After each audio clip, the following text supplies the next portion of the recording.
پروردگار از دعا و سود داشته پروردگار دعای مرا قبول کن پروردگار الهی زلالت و گمراهی که ما کرده بوده خدا مهربان از این راه گردان مرا پروردگار رو به سویت میاره پروردگار درگاه تو درگاه ناامیدی نیست پروردگارا گمراهی و زلالت از ما دور کن پروردگار مدتی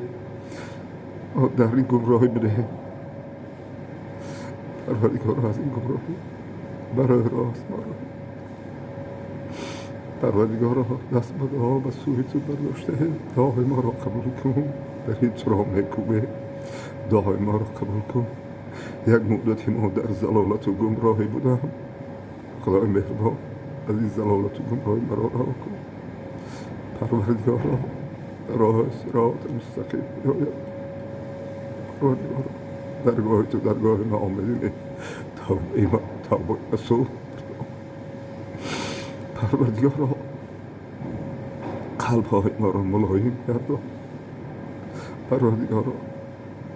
تاجیکستان عزیز گلگل شفا کن هیچگاه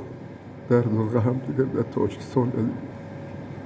پروردگار از این راه انتخاب کرده من مرا بازگردان پروردگار در این مسجد هست پروردگار دعای مرا قبول نما توبه رسول پروردگار شیطان آمد از ما باز دعای ما را قبول کن توبه رسول